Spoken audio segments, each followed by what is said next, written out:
The show where anything goes. Motivation, mindset, recovery, philosophy, and life. We become who we are through what we experience. We all have a story, and this is My Backstory with Josh Boyer.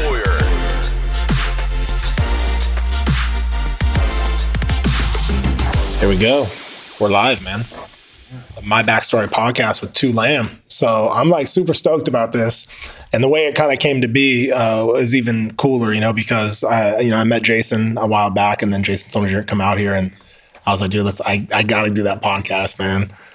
Because I've been following you on social media and seeing all the stuff about, it's not so much for me, it's not so much about being an ex-Green Beret and owning the Ronin Tactics. It's about the mindset, and that's kind of what I want to talk to you about. I want you to kind of share your backstory with the listeners, like where you came from, what your upbringing was like, what your transition was into the Green Berets, and what that experience was like. We don't need to go in the operational stuff, but kind of what you learned along the way about life, leadership, and mindset. And so this is going to be your show pretty much, man. Take it away, brother. All right, man. So, hey, thanks for having me here. Yeah, absolutely. I'm really honored to be on here. The subjects that you're touching, I truly believe in, man, because in life we have to walk our own path. Too often that we're easily influenced by the opinions of others. Yep. It takes a strong person to truly walk your own path. And when I say this is, I was in the Special Forces, man, and I dealt with a lot of combat situations, but it takes a new level of courage, right, to truly walk alone and truly walk your own path. So who am I, man? So I was born, Tu Lam. I was born in Saigon, Vietnam in 1974. Saigon fell to the communist regime in 75. So I was truly born during the failing states of the war as the Americans were pulling out. The Vietnamese were moving in 75 as the communists moved in, like any occupying government, they're going to take out the regime. They're going to take out the existing government. And how the communists took out the existing government, man, you can read about it. It was kind of acts of genocide, Right. So my grandfather took his life savings and smuggled us out of country with my mother and my brother and myself. Yeah. So we smuggled out in a small little fishing boat, man. Oh, shit. So yeah, you think about thousands of refugees leaving after the fall of Saigon. The genocide was going on, the oppression. We were being oppressed. My uncles got imprisoned. Some of my uncles were gunned down in the streets like dogs because they served in the South Vietnamese Navy. And when they came in, they took out that regime. My other uncles got imprisoned in what they called re-education camps, which was prison camps. Yeah. Because when I was in high school, he actually showed up to the States after he got released, and the bottom of his foot was skinned. And the guy had some serious post-traumatic stress. Yeah, I'd imagine. Yeah, man, and at the time, I didn't understand, but I do understand now. So we were escaping on a wooden boat in Vietnam. So you think about thousands of refugees are leaving, and you have pirates and bandits going on. The neighboring countries like Thailand and Cambodia and all of them. Well, they would come in and they would rape and pillage and kill all the fleeing refugees because they understood that they have their whole life savings pretty much on them. Everything they had. So we somehow navigated past the piracy that was going on. My mother told me that the guy who was steering the ship was an ex-Navy guy, so he was able to cut off the engines and kind of sail through the piracy that was going on. Right. So we made our way to Indonesia, one of the neighboring countries, and we made our way out there into the coastline. So you think about I don't know, man, 50 or 60 boats just floating off Indonesia, full of refugees. Yep. So the Indonesians at that time didn't want other people's issues. They didn't want anybody's problems. They don't want fleeing refugees, and now they have to take care. Yeah. So you think about Syria and everything that's going on. That's pretty much what's going on there. So when we made it to the coastline of Indonesia, the Indonesian Coast Guard stopped us, and they shot at us actually, and they forced us to a stop. They roped in our boat and drug us back out to the ocean and shot our engine and left us there to die. Oh, shit. Yeah. So how old are you at this point? I was 2. Oh, wow. I was 2 years old, man. I don't remember any of it. But of course, my mother, when she raised me, she made sure I never forgot. Was your dad not around or what? My father, yes, he was around. They ended up getting divorced when they came to the States. And so when we made it into the Indonesia, they drug us out in the ocean. My mother told me that we drifted for weeks, so Wow. you think about further into the Pacific Ocean. We got caught up in a really massive storm. And somehow that storm washed us into Russian waters, where a Russian supply boat was crossing the Pacific Ocean to go into, Singapore, and they picked us up, man. And, I want to touch on this subject because, they say around 2 to 4 years old is when you develop a lot of traits. Yep. A lot of traits. Yep.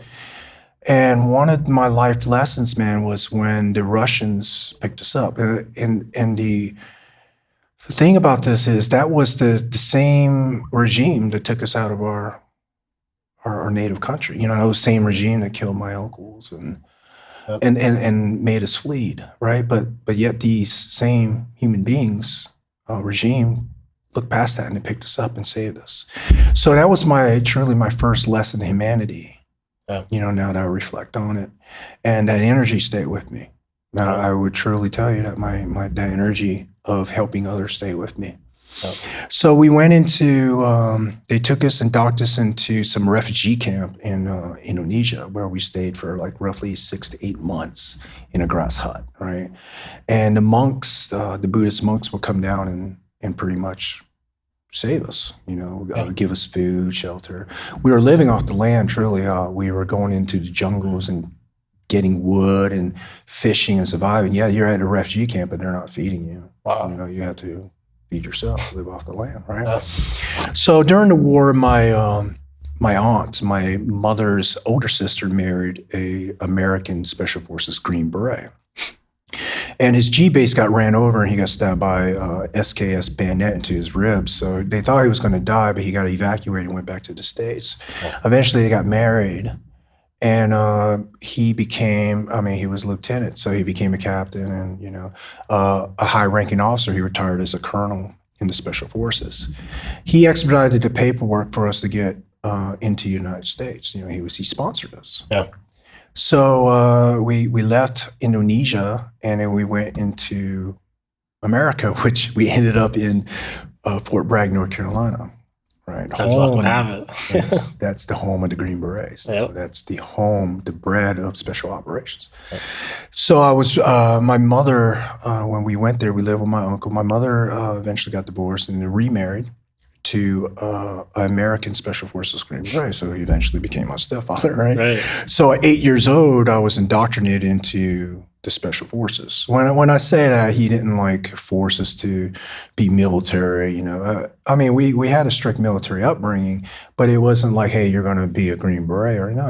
He let us choose what we wanted to be, but that's all he knew. He was a Green Beret, right? Yeah. So he wanted to spend time with us. So he taught me how to land nav. He taught me how to speak different languages. He taught me how to build improvised explosives and weaponry and stuff like that. I was learning that stuff at a very young age. Yeah. That's incredible, man. It's one of the things as a dad, I have 4 boys, and it's one of the things that I always wished. I grew up kind of with my dad not really around, and that's one of the things I missed, I think, having a dad was man, I wish I had someone there that could taught me some things like that, they had a skill or a craft that they could teach me, So that's why it's important for me with my son. I take them shooting, I do things with them because I want them to learn certain things, a skill set, Yeah, man, the manly stuff, right? Yeah, for sure. Stuff that dads need to pass down to their kids. Yep. So being brought up in the Special Forces family, you have a strict military upbringing. I woke up to ballad the Green Beret every morning. I woke up to raising the American flag in the front yard every single morning and voting every night, I was raised with a very strict academic upbringing. That means that, when you go to school, you wear slacks, you wear, the presentable, outfit. You respect your elders, respect your parents. So that was what I was raised up with. Yeah. Those are moral and ethical values I was raised with. We had physical training. I would run 2 miles to the lake every day, dip my T-shirt and run back because he didn't trust us to run into that 2-mile point. So he made sure we dip our T-shirts in the pond to make sure it's good. My brother became a doctor. He was always, really smart and, always looking at the system, So he always bribed me. He's like, "Hey man, I'll pay you $5 if you get my T-shirt." Right? Yeah. So at that time, I thought it was brilliant because I'm like, "Yeah, man, I was going to run there anyway, so I might as well collect some money and make some income, right?" Totally, dude. Yeah. Awesome.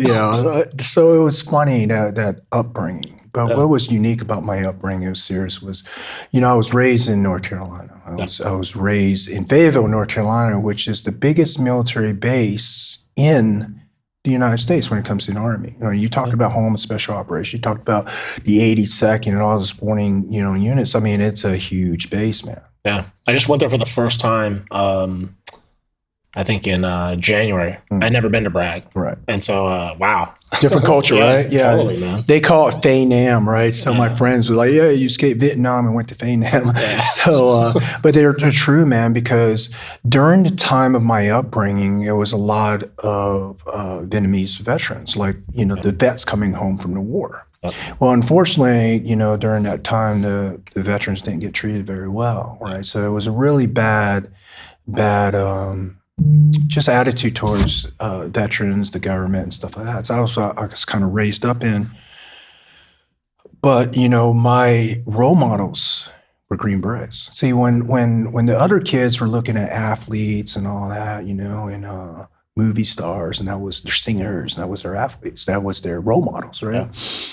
Well, I didn't have all that. So my role models were Sante Raiders, Green Berets, MACV SAW guys that truly killed a lot of Vietnam VCs, right? And here I am, this Vietnamese little kid, and hearing the stories of Sante Raid, which is a huge Special Forces raid. It's historical. Hostage rescue operation. I heard MACV stories all the way to Korean Wars. And so I was raised in that atmosphere. I was land navving, I was speaking, I was kind of going through the Green Beret pipeline at a teenage years. I faced a lot of racism, man. I'll let you know that because after the war, I was Vietnamese, right? And they don't know the difference between North Vietnamese or South Vietnamese. You look the same. A lot of people don't know the difference between Korean, Chinese, or Japanese. Yeah, absolutely, absolutely. And back then in the 80s, it was worse because it was a little bit of racist time. Oh, totally. Yeah, back then. So I dealt with it. I dealt with the harassment. I dealt with the beatings. I dealt with the, racism. The parents even supported their kids, picking on me because I was different. I was the enemy in their eyes. But what was really cool was the Green Berets that fought the war. The Green Berets that oppress, the free to oppress in my country, and I was raised by these people. They knew the real deal, man. They even told me, "Hey," he goes, "Look, man, you are an American dream, really. That's what America is." At the time, I really didn't understand, but the Green Berets, the Sante Ray, all these old guys that set me for who I was, man. And they became my family, and they became my role models, right? So I was educated at a very deep level at a very young age. So these kids are talking video games and playing around and chasing girls. I was learning the principles of a raid and ambush, right? So when I graduated from high school, my mother, obviously she never wanted me to join the Army. No, never. You think about like she risked her life to free me, right, from that war and that lifestyle, and here I am. I needed to go back, but I tell you, man. I remember that story I was telling about the Russian. Yep. To save me. That energy stayed with me. Now, I can't tell you what it is. I just always wanted to help people. I always felt like I needed to go back into these third world countries and free the oppressed. Yep. Right? And I remember, I was raised by Green Berets. I knew the mission. Yep. I knew the Green Beret mission. So when I was 18, they didn't have a Green Beret entry program back then. You had to be E5. You had to wait, a certain amount of years. So I went to the 82nd, went straight to the Ranger reconnaissance units, like a LRC unit. Yeah.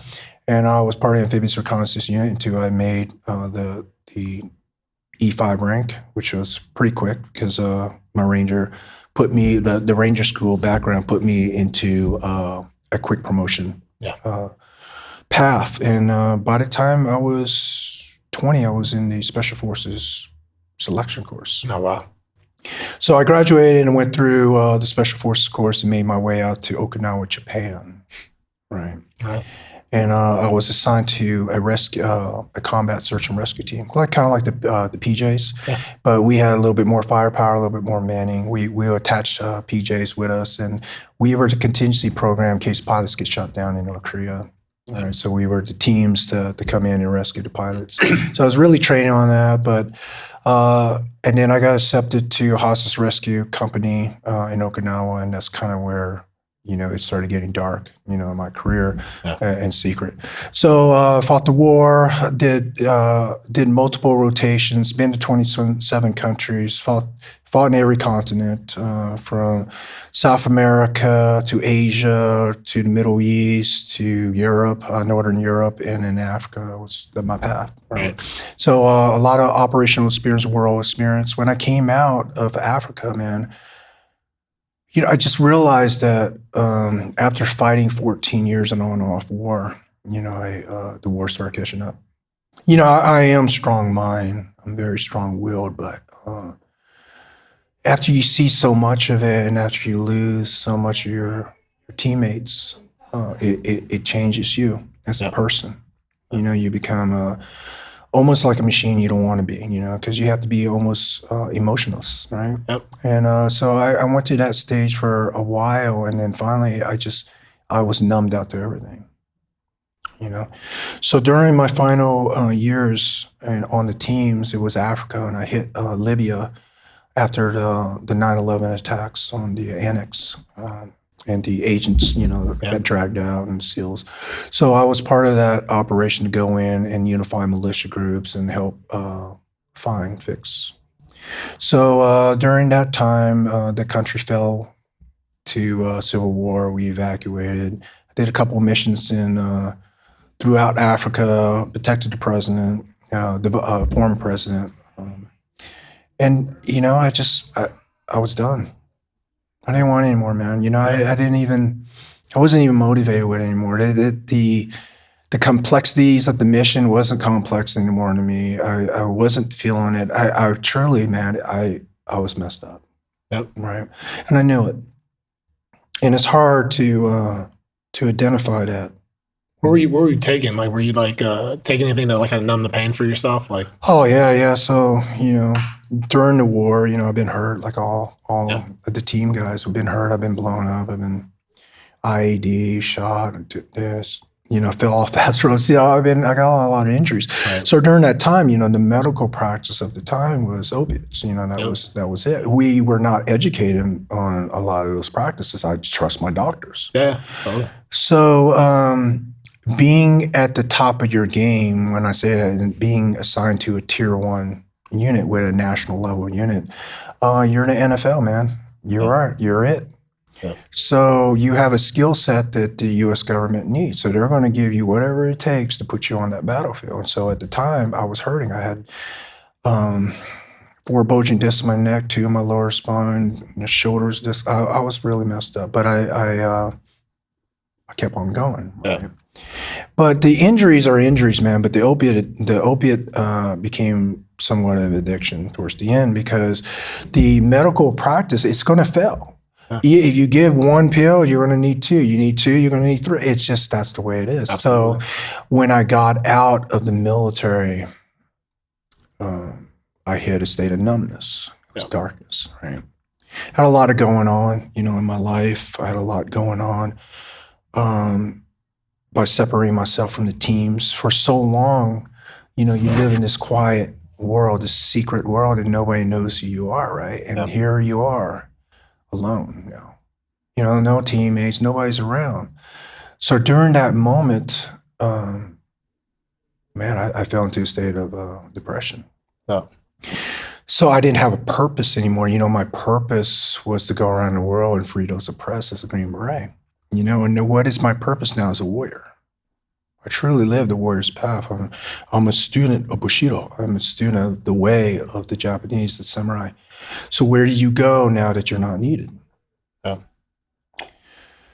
So, like I said, I went into a state of depression, and I was on these addictions. Right. When I say that, I was on Adderall to keep me up. I was on Percocet to get the pain off. I was on sleeping meds to try. It was just it was horrible, man. I was taking a pill to feel how do I want to feel in the next 5 minutes? Yeah. That was no way to live, man. So I woke up one morning, I opened up my medicine cabinet, I remember all the medicine falling out. And I was like, where did I go wrong? Yeah. So I felt energy then, right? I felt an energy that I hated that. And I wanted to change. And I knew if I didn't take advantage of that energy at that moment, at that time, 20 minutes from there, it could have been, oh, you just need a pill or whatever, Yep. So I took advantage of that energy and I dumped everything down the toilet. I flushed it. And I suffered. Suffered, man. I suffered for, 6 months of withdrawals, the cramps, the nausea, the muscle sore, all that I went through. It's the worst shit ever, dude. The worst shit. I've been down that road, and it's terrible. Yeah, it's horrible. And then the depression on top of that. And then the no purpose on top of that, right? Yeah. So one night, I went to my library and I was sorting through my books, and I just think about I was a mess, right? Right. So I picked up this book, The Book of Five Rings by Miyamoto Musashi. You know this book? Yep. So the book is truly a book of warriors, right? Yep. It's a warrior talking to a warrior. So for the listeners, if you don't know what The Book of Five Rings is, Miyamoto Musashi was a Ronin. And he was born back in the late 1500s. He was the most revered swordsman of his time. He developed the art of Ishiru, which is the art of dual swords. He was a Ronin. He was a philosopher. He was a gardener. He was everything, right? That I wanted to be in the aspects of a warrior. And here he is. He wrote the Book of Five Rings, where he broke it down into a way of living. He broke it down to elements of water, land, earth, wind, fire. And at that time, I was like, man, I'm full of fire because I'm full of hate. Yep. And I needed to balance it with some kind of serenity, which is water-based. So I was looking at Musashi and I was reading his books. And I think what was unique about this whole thing is that Musashi wrote this book in the year 1645 and died 10 days afterwards in a Buddhist cave. Wow. I meditated in that cave years later. Wow. The same cave. Well, at that time when I picked up the Book of Five Rings, I found my internal strength. There was one thing that Musashi said that really stuck to me.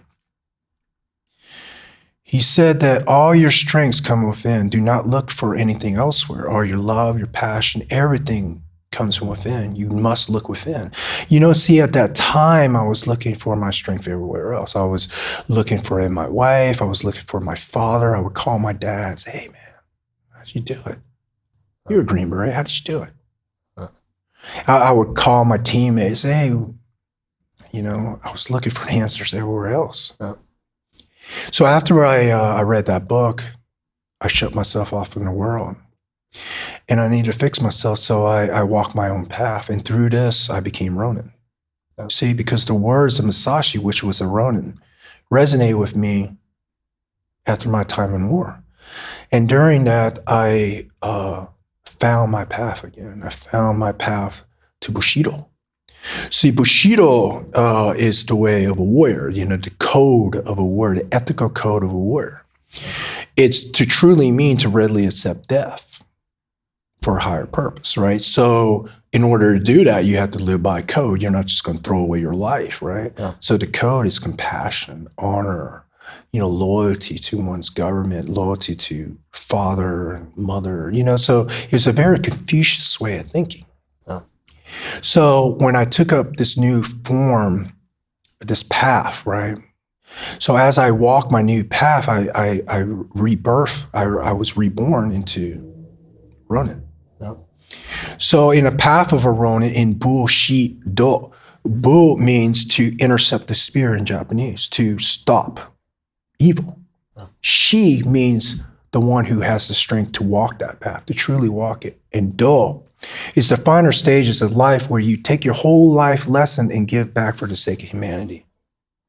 So I'm in the stages of Do in my life to reflect and to give back. So in that process of being a modern day Ronin, I sorted out to help my countrymen. Because you think about all the crimes and everything that's going on. I told you I've been to 27 countries. I have seen acts of genocide. I have seen little kids got their bombs strapped on them and they'll detonate in the middle of a crowd. See, I've seen a lot of things that people don't see. Right. So I love my country, and I swore an oath to protect it. So where do you go after you get out? Do you stop? You stop being a patriot? Right. Most people do. Right, does, right? Yeah, because they go into their drinking stupor or their medication, and you don't hear from them anymore. Yep. And I never wanted that, man. Yep. That's not the way. It's not the path. So I picked up my sword and I walked. Right, and they always say, an old Chinese saying is, a journey of 1,000 miles begin with a single step. So one step, I walked, right? And I continue to walk. And I looked at America and I'm like, who's really protecting us? Who's swearing that oath to protect us in that allegiance? Well, it was law enforcement, right? Yeah. And do we owe it to civilians to protect them? Absolutely, we owe it to them. So as a seasoned Green Beret who's trained rebels and armies, I know how to train people. Yep. I know how to unify people. So as a Ronin, I walked my own path and I started training law enforcement, and it just kind of blew up from there, right? It was, people say, oh, it was a success overnight. It wasn't. It wasn't a success overnight because it was a direct decision on my portion to kill off who I was to become the person that I wanted to be. Right. See, the person in the military, and I had to have a certain attitude in the military. I had to be confident. I had to be aggressive. I had to be mean. Right. So where do you go when you get out? Do you need those qualities anymore? I don't know. It depends on what you're doing. I know as a human being, I didn't want those qualities anymore. Right. I wanted to be kind again. I wanted to be nice. So in the process of being a Ronin, I wrote down all my flaws. And I had a lot. Right. Yeah. And I started targeting these flaws. So one of them was kindness. So I woke up every morning and I would just hang out at different locations. I'll open up the door. I'll make it known to talk to people and get to know them. I would say hi to people. Some people are rude, right? But I really exercised that, man. And in time, I became kind. Right. See, in the process of things, I realized I needed to retrain my mind. See, I didn't want to be mean, or I didn't want to be that asshole, commando, whatever. I just didn't need it anymore, man, right? So I killed off the energy. And during that process, I realized the courage it takes to walk alone. Oh, yeah. Right? Yeah. Because it's so easy to hear what this person say and this person says, and then you follow them because you hear what they have to say and you walk their path and live their life because you respect them. Yeah. Well, is that the way to live? See, God's given us something that he hasn't given anybody. He's given us choice. Free will. Right? And my choice is to be a better human being and to walk the path to enlightenment. Yeah. Right? So I found that path through a warrior by helping others and to give back to humanity. And I give back to humanity by teaching the skill sets of war. Yeah. I'm aware. So I give them the skill sets, survivability, and the mindset that kept me alive. And hopefully that can help them. All right. So that's pretty much my story, man. There's other portions where I went into Hollywood. I met Bill Goldberg. I filmed in History Channel. I started up my own company, as in equipment and tac equipment now is being utilized by special operations units. So we were very successful that I'm able to give back to the former community, and I'm able to give back to humanity and my fellow Americans. So I'm truly honored to walk the path as a Ronin. And I tell you, the path of a Ronin has allowed me freedom. It has allowed me that quietness that I need and stillness of the mind. Because when everybody's so opinionated and they tell you every day, oh, this life sucks, man, my fucking life sucks, right? So you're going to hear it, and it's going to infest you. Yep. Right? So if you have the courage to walk away from that, it's truly yourself. You hear yourself. Yeah. Right? And you need to hear yourself. You need to listen to what your body is saying to you, because that's the path. That's your true life, man. That's your true self, right? Yep. Too many times in this world we try to be somebody else that we're not. We're all wearing masks, right. Most people. Yeah, and I never wanted that, man. God has given my life, and I want to walk my own path. What is God in your definition? What does that mean to you? Being that you're a Ronin and a master of yourself, what is God to you? God is the universe, man. It's everything, right? It's the nature, it's space, it's the earth, it's the universe. Because what I feel is this, I believe in karma, I believe in all that, because, I come from that background. Right. And I also feel like if you serve humanity, right, and if you respect the laws of the universe, then the universe will pay you back. You can label that God, you can label that higher power. Absolutely, that's a higher power, right? Yeah. And I found out when I started respecting the universe, right, the laws of it. Like, we have universal laws in right? So when people are like, well, it's a law of the universe. Cause and effect. Step outside naked in Arctic temperature, you're going to die. Don't eat, you're going to die. Don't drink, you're going to die. So you need to eat, drink. Those are laws. Right. And there's humanity laws. Yep. Thou Thou shalt not kill, right? Yep. Respect others. Treat others the way you want to be treated. So I realized that, man, I just want to be a kind person and show others that, us as human beings, we have a choice to be better. Yep. And that's my path, man. I just want to be a better person. I want to be a better husband. I want to be a better human being. I want to be a better student to the way, so that's what I'm dedicating my life to now. And I tell you, man, me doing that, it takes a lot of hard work. Yeah. But through the hard work, I found happiness and success. Yeah. So, that's pretty much where I am. How long did it take you, to get to that point? Like you said, when you shut yourself off from everybody else, how long were you shut off to where you were finding what you needed to find? Like when you got off all your drugs and you're like, I need to... 4 years. Wow. 4 years, because after I got off that, what are you going to do? What is the escape, man? Because, along with the opiates that hide pain, it does escape you. Oh, for sure. Right? Your brain, you're able to escape from the daily stressors and all. And you can judge the opiate, addictions and all that. I'm just telling you, I was in a lot of pain, and I found that was one of my escapes from the pains of war and the pains of losing my teammates and stuff like that. But I realized that me masking that is not a way to live. Yeah. So then in the process of becoming a Ronin, I realized that I needed to stop living in the past. And I need to stop worrying about some things that I can't worry about, like the future or what other people think of me that I can't change. Yeah. See, so I wanted to live in a state of zazen, the state of the present. Oh. When all thoughts of the past and all thoughts and emotions of the future is truly eliminated, because you truly live in that present moment. Oh.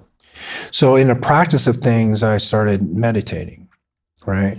So like any Green Beret, I looked it up online and was like, what the hell is meditation? And I started really studying and diving into the study of meditation, the open source research. I started buying books and I started practicing.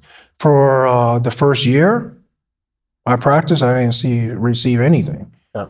Right. So the thing about this is, so when I was studying meditation, right, and I had it all planned out like it was a mission. All right, I'm going to go down into the basement area in my quiet room. I'm going to shut the door, trapping my spirit, visually trapping my spirit in this room. He can't escape. Right. And then through the process, I sit there and my posture and my breathing and my tongue in a certain area and the the inhale and the exhale, that brings you to the current moment. Right. Well, I tried that. I didn't see anything, right? So I did it again. Yeah. And I did it again. And 3 years passed, and I was still receiving it. I did it again. Every day. Right? Every day. And now that I look back, what I was noticing is that around the third year, I started driving down the highway, and I'm like, oh, look at that mountain. Wow, I'm in Colorado. That's the mountains. And I was sitting on my porch, I was reading, I heard some birds. I'm like, oh, birds. I haven't heard them in a long time. Right. You see what I'm saying, man? You're waking up. I was not living. Yeah. See?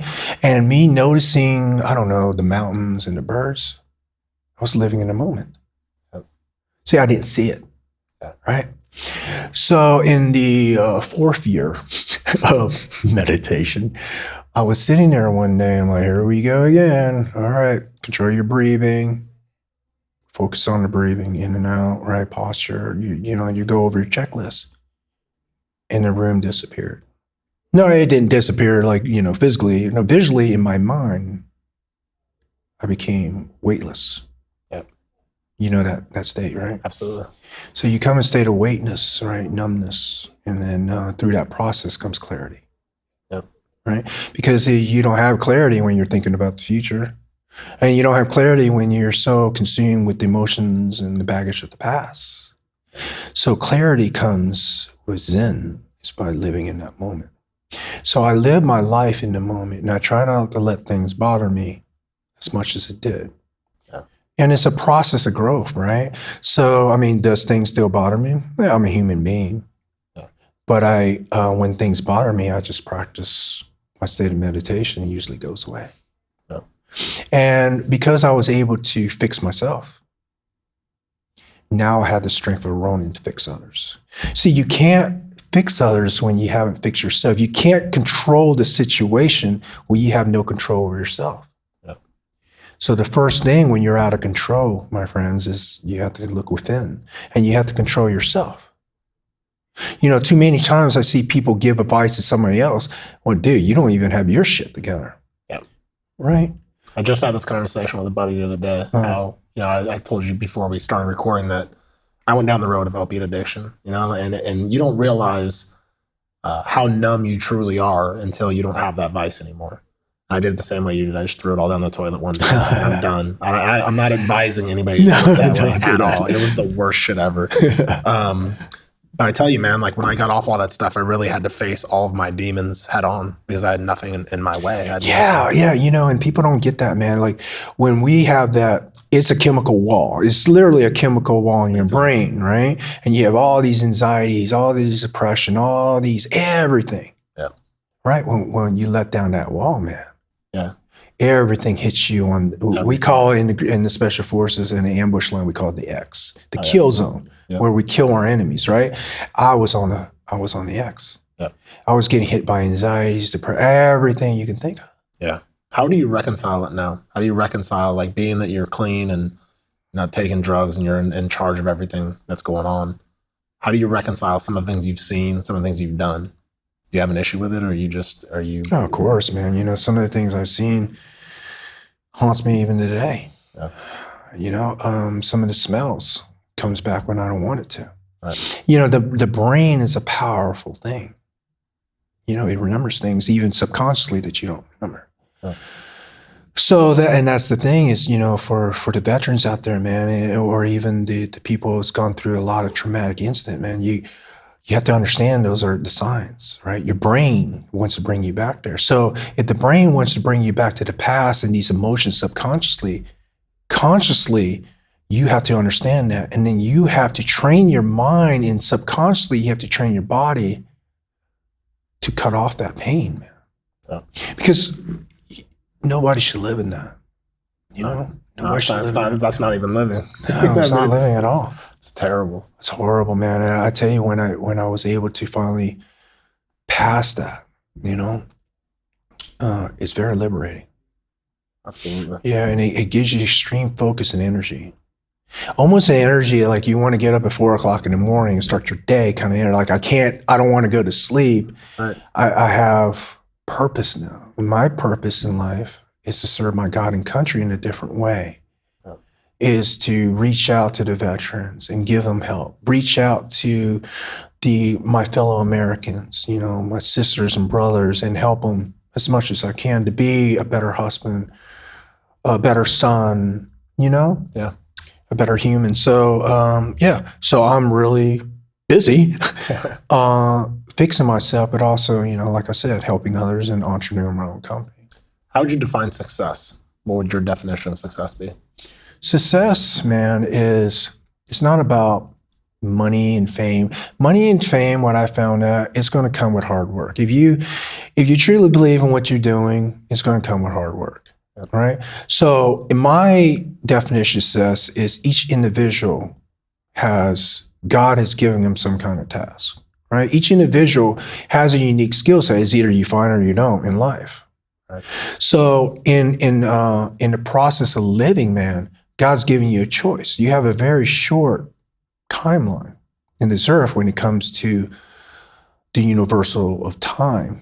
You know what I mean? Yeah. You know, the time of the universe, man. We're more like the Japanese said perfectly. They're like, hey, your life is like a bubble in the stream. Yep. And when it pops in the end, how many people do you affect? You see, so, you know, after my time in the military, I realized I'm halfway through my life. Yep. And I serve humanity in the military, but, you know, I'm not done. So, I reconcile with that, walking that path. But in people, if they're trying to find their true definition of success, is walking your own path, being happy, right? Because you can be successful and not happy. You can have all the money in the world and not happy. I have some friends like that, yep. Right? Being happy and walking your true path is success to me. Yep. In the human sense, but obviously, you know, success comes with, in today's world, you definitely have to have a good job at education. So I believe in, you know, when a person grows, he needs to grow in mind, body, and spirit, right? So in the mind, you need to be educated. You need to educate your mind all the time. You need to read. You need to indulge yourself in education. At the same time, you need to strengthen the body. Yep. And through that process, it strengthens the spirit, and the spirit walks with a code of ethics. All right. So that's my definition of success, is being able to control yourself, live a life of happiness, and truly walk your own individual true path and not let others influence you to walk their path. I like it. I like it a lot, man. I'm going to ask you a couple questions that I ask everyone that comes on the podcast. If you had one book or one person that inspired you the most your entire life, what would that book be and who would that person be and why? Yeah. It can be both. Yeah, absolutely, man. Like I brought him up earlier, Miyamoto Musashi, you know, a Ronin. Yep. He is what made me into my modern day Ronin. Right. He influenced me so much that I traveled to Japan and went to the town of Kyomoto and went to his cave where he wrote the Book of Five Rings, and I meditated there. Yep. You know, I meditated on that rock, and then I went to his final resting place. And I paid honor to Musashi for giving me the way, giving me strength to show me that I had, you know, that internal strength, right. That I was looking elsewhere, but it was always here. It was always in me. That's funny. That book, I don't remember who brought it up, and it was recently. And someone said the Book of Five Rings, and now you're bringing it up. So I always feel like, and maybe this is, some people say this airy-fairy, hocus pocus, whatever, but I'm a true believer the universe gives us signs, and we need to look for them. We need to see, like, if it's a sign, someone's speaking to you, telling you something. So that's the second time I've heard that in the last 2 weeks. So it's like, I need to get that book. I need to pick it up and read it. Well, you know, what's funny is I have 12 copies of that book, and they're in different countries, different languages and all that. That's right? awesome. Yeah, and it's in my library. I have 12 different copies of the Book of Fire Rings. And I have, the book that I bought at the temple right at his cave. Oh, wow. Yeah, so there's a monk still there, so he purchased a book there and went to his cave. It was really spiritual, man. I bet. The energy I can't describe. Yeah. His spirit was there that day, man. I felt the energy. I felt it. I felt great leaving it. And I tell you, I came back from Japan more focused than ever. Yep. It's funny. I've always had a draw to go to India because when I was coming off all of my drugs, I read the Autobiography of a Yogi by Paramahansa Yogananda. Mm-hmm. And I've always wanted to go back to kind of some of the places where his ashrams, and meditate there, just because I feel like I have a draw to do that, just because it was a huge part of my life to get clean. Yeah. And that was part of it. I had all these different people and books and ideas that were all came together at the same time to get me over that hump. Because you said, it was for you, it was 6 months. For me, it was 6 months to a year was complete and utter torture, of having to face everything head on. And there's still instances of it now, that I didn't realize. Absolutely. I didn't realize then, for example, getting on airplanes and flying all over the country, I'm doing with my podcast. I'm doing that sober. So before I never had issues flying. It was all good. Now all of a sudden I'm in a plane, it's dropping out of the sky, turbulent, and I'm like, oh shit, I get kind of freaked out and my anxiety starts going crazy, and it's relax. You're all good. You know what I mean? Control yourself. Yeah, and just trying to get to a place where where I'm in complete control, where it's it's all good. And the other thing I think my biggest hurdle right now is getting over the fear of death, if you will. You know what I mean? Because I think that's where a lot of the anxiety comes from, is I still have more I want to do. There's still so many things I want to get done, and leaving my 4 sons, have I taught them enough? Have I done enough, And that's been my journey of getting to that place where, because I can just sit across from you and feel your energy and know you're in complete control, you got it, and that's where I want to be for sure. Yeah.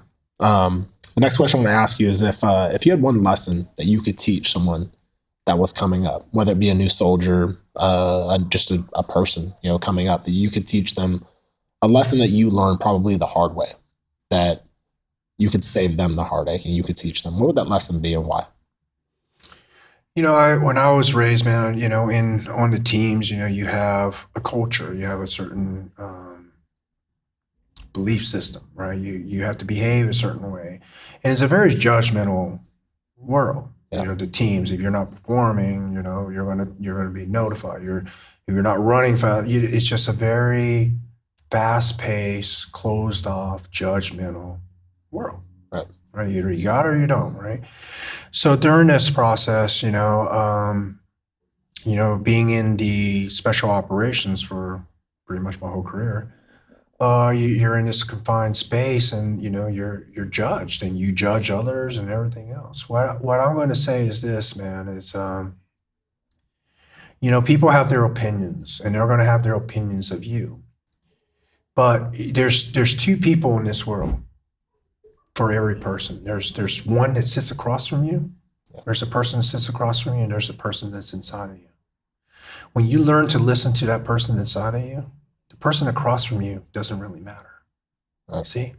So that's my lesson to them, is to truly listen to yourself and walk your own path. Yeah, people are opinionated, right? Respect your parents, respect your elders and all that. Right. But be true to who you are. Right. Don't let other people influence you to be anything else than what you truly want it to be, right? Because when we're dying in our beds and we're in our final moments, see, when you're in your final moments and you have to give your life away, right? There was an old samurai saying. They said that life is precious and one should invest money and time into life, right? But when it comes to your final moments, when you have to give away this life, there's nothing more precious than right-mindedness, to be a good human being. Right. There's nothing more. Yep. So in my understanding of that is, why not live a life of a good human being? So if my life was taken, and at any moment, I know I died a good human. Right. Right? And that's how you prepare yourself for death. Yep. Every day. That's how samurais prepared themselves for death. Yeah. They live a life of code and honor, and if they died, then they left this world with honor and dignity and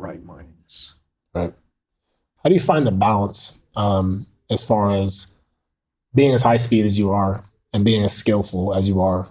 How do you find the balance of being completely comfortable in your own environment, but at the same time being able to be violent if that need should arise? And what I mean by that is I've asked a couple of special operations guys this, like, I sleep with my guns are in close proximity to wherever I sleep. And a part of that was my upbringing. My stepdad used to always tell me, like the best time to get somebody is when they're sleeping. It's a moment of element of surprise. Oh, yeah. And so it stuck with me as a kid. And I've always thought, like, I don't ever want to get caught off guard. But I still want to be able to just relax a little bit and be like, all right, cool. Like, it's all good, just be in the flow of, like, I don't want to draw negative attention into my life or into my awareness. But at the same time, I also don't want to be naive and forget the fact that there are evil people in the world. Yeah. Yeah. So how do you do that? How do you find that balance?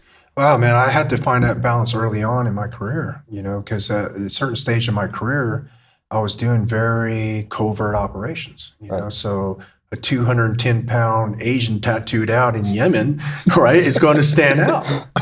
You know what I mean? Right. So I realized that a lot of my military training was very specialized because I never fit in. Yeah. See? Yeah. I never fit in around me. So my lethality had to been on point, and especially the covert missions I did. Right. So I'm very comfortable with turning it on and off. If you look at me, I'm a very nice guy, right? You can't even tell I'm a very violent guy. Right. But that's the element of surprise. See, I'd rather spoil people with kindness, right? Yeah. Kill them with kindness. But if you cross that line, I will warn you. Right. And if they continue to cross it, then it's, my training kicks in. So, right. Yeah, for sure. And I have very specialized training. So if you ask me how do I compartmentalize it, I always had control of it. Yeah. But in the comfort of your home, are you more relaxed to where, like, you don't feel the need to be as on edge or as I don't ready? Feel the need to be on edge because I know my security's on point. I already have all the security mechanisms in place. My planning process on funnel points and entry points and avenues of approach is already thought over again with already contingency plans in place. And then you let it go, right? And I let it go because I know how I'm going to react. Right. Got it. I think you just gave me the answer right now. Is get to that point where it's like I'm already prepared enough to where it's like it doesn't need to be in my awareness. I don't need to be thinking about it as much, Yeah. If you're able to prepare it and subconsciously you're not really thinking about it anymore because it's already consciously you're already prepared for it. Right. Where do you see Ronin Tactics going in the future? Like in the immediate future and the far off future? Oh, wow. So continue in Hollywood. We got offered a few other projects in the future. The training, man, is a big ordeal for me because, I only have a few more years that I can get back for my eyes. Vision, the oldness start coming in, right? I'm trying to push my body to the right. A lot of guys, when you get out of special operations, they're messed up. Yeah, for sure. And, I'm not going to lie, I am messed up. I am injured, but through meditation and my belief in physical fitness, I'm trying to push it so I can give back as much knowledge I can before I can't do it anymore. Okay. And there's going to be a phase where Ronin kind of steps off the range and the tactic side. And I really want to get into helping others through, maybe motivation. I want to help, special programs to help our veterans and stuff like that. So hopefully by that time, I'll be set enough where I can make those moves and I can get back to the world in more of a mentor. As in words, as in, history. For sure. And stuff. We're going to eventually finish our book, and I think that's going to be the changing point. Once the book gets released, it's going to be the changing point from Ronin on the range and teaching to Ronin giving people the spiritual answer to life. And really, I'm just sharing myself. I could totally see you having like a place at your house too, where you have people come and you teach them how to meditate, how to focus on their breath work and stuff like that, and be the true warriors of themselves or the masters of themselves. I can see it for sure. Lastly, I want to ask you, what's the best way for people to connect with you? Oh, so I'm all over social media. All you have to do is type in Tu Lam, Tulam, and you'll see pages of Google's popping out. It's just people reposting, what we're doing and law enforcement stuff. Yeah. And I really appreciate all that support. But yeah, look me up, Tu Lam on Google. We are at RoninTactics.com, where you can look at our tack gear that I designed during the process of war. And also we have online training there. We are well known to go and train, especially in firearms combatives. That's my thing. So you can go on our website and check that out. We're also pretty active on social media with Instagram and Facebook. And that's my process of sharing, man. Right. Yeah. So if I have a bad day, I share it in a process of learning. Right. And if I learned something and I had a breakthrough, I share it, because if I share it, then maybe that can help others. Right. So I had a lot of people message me in the past, say, hey, I was in a dark area, man. Thank you. So what I'm saying is I see it. I see it helps. And that's why I'm pushing towards that direction, because that's what it's about. Yep. Definitely, man. Well, I appreciate the shit out of you, dude. I really do, man. I'm so glad that we were able to get this podcast on, man. It's super cool. I appreciate you sharing your story, and I know it's going to resonate with a lot of people for sure. And hopefully one of these days, man, I'll be taking a class with you. Yeah, absolutely. If it's not, firearms or tactics class, maybe I'll be at your house doing some meditation. Yeah, we'll see. Yeah. All right, brother. Thanks again, man. I appreciate it. Arigato gozaimasu. All right, brother. Thank you for listening to My Backstory. Stay motivated and stay connected off the show. Follow at my_backstory_ to be a part of the journey to recovery and to see where your story goes. Or visit us online at hereismybackstory.com.